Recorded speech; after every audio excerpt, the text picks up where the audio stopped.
Sheldon, little bootleg ass studio. All right, this right here is some crazy mess right here. Let me get up into it. Let me show y'all. Let me share the screen with y'all right quick. Look at this right here, man. A DC man arrested in woman's cold case murder.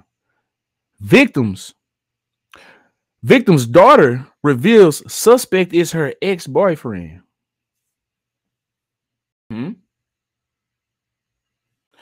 So her ex-boyfriend took her mother out, and she didn't know it.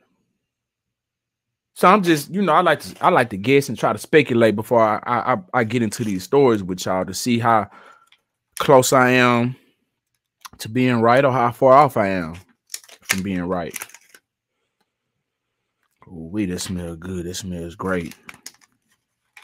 I'm gonna mix some up. I'm thinking that maybe he slept with the mother. I'm thinking maybe he slept with the mother or something. Or maybe he R-worded her. I don't know. Let's get into it, though. A man was arrested 23 years after a woman was found dead in her suburban D.C. home. Excuse me. Authorities announced Tuesday, and in an unexpected twist, the victim's daughter revealed that she once dated the suspect.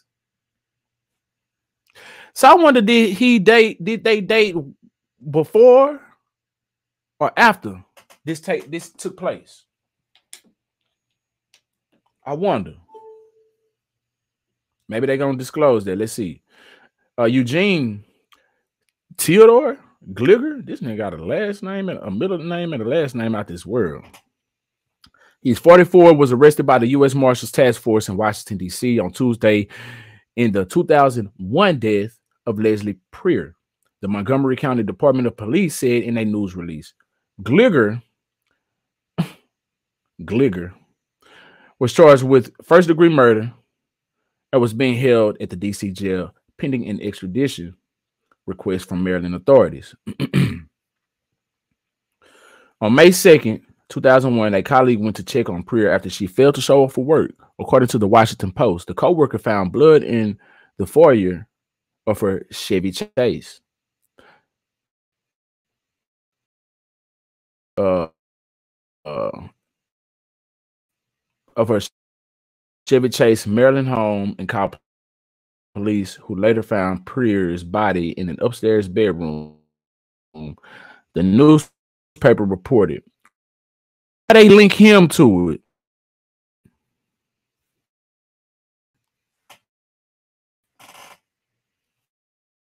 I wonder how did they link him to it? Let's see.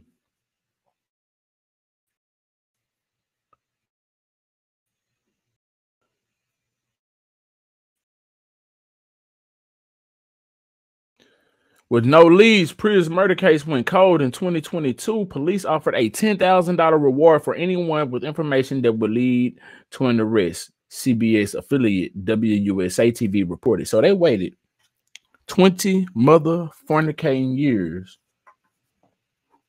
Unless they leaving some information now. They waited 20 years to offer a reward?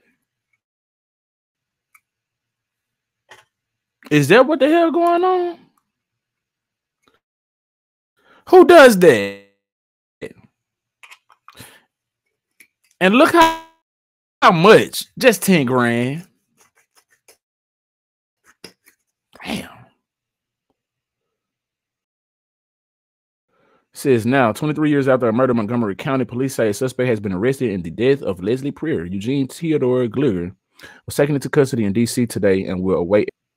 It's crazy. From blood at the crime scene was submitted to a lab for forensic genealogy Gliger as a potential suspect. 2001, they had DNA. They had all. What the hell took them so long, y'all?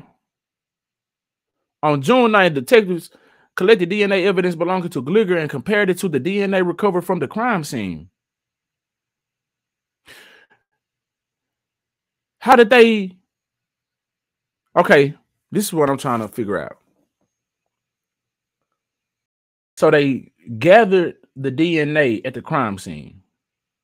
Unless Gligor is already in the database, his DNA is already in the database. How did they link it to him? Or if he went to jail for some reason, and since they collected it, then once they added his DNA or whatever to the database, then was they able to link it that way? I'm trying to figure out how, his DNA was even collected. Let me back it up just a little bit. Maybe I missed something. Maybe I didn't process something. You know what I'm saying? Later that year, DNA evidence recovered from blood at the crime scene was submitted to a lab for forensic genetic genealogical analysis. Detectives were ultimately able to identify Gligor as a potential suspect. How? Where did y'all get his DNA from? And why did it take so long? On June 9th, detectives collected DNA evidence belonging to Gligor and compared it to the DNA recovered from the crime scene. Gligor's DNA matched the crime scene DNA, police said. A warrant for Gligor's arrest was obtained Saturday, and he was taken into custody Tuesday. Lauren Preer, the victim's daughter, told WTT the same neighborhood that began dating when she was 15. It's been a hell of a day, she told the station. She told the station that she even dumped. She told the station that she even bumped into Gligor at a restaurant in DC last year. He didn't seem weird, and how can you look somebody in the eye and knowing that you committed this crime and act like nothing happened? It's pretty unreal, she told WTTG. Damn, that's crazy. That's cold, for real, for real. I mean, but why would he, give yourself up at the same time? You wouldn't give yourself up. I don't give a damn what you did. You ain't just trying to get yourself up.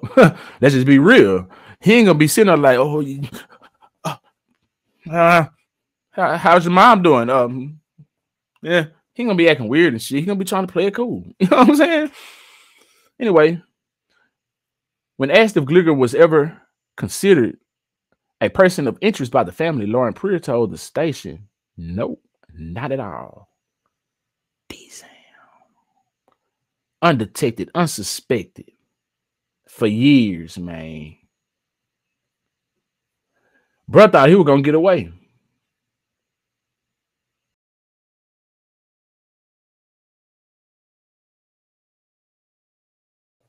Yeah, I understand that they took blood and hair samples, but what I'm trying to understand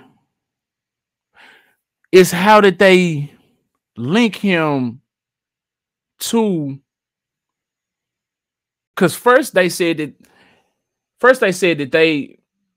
they gathered the DNA from the scene. Then they said they was able to link him. So I'm like, how was they able to link him? Because if he wasn't a criminal, then he wasn't in the database. And if he was never suspected by the family, that means he probably was never taken in for questioning. He probably was never suspected of the crime, so they never DNA tested him. So I'm trying to figure out what prompted them to give him a DNA test, or how did they know? There's some questions that they didn't answer. There's some questions that they did not answer.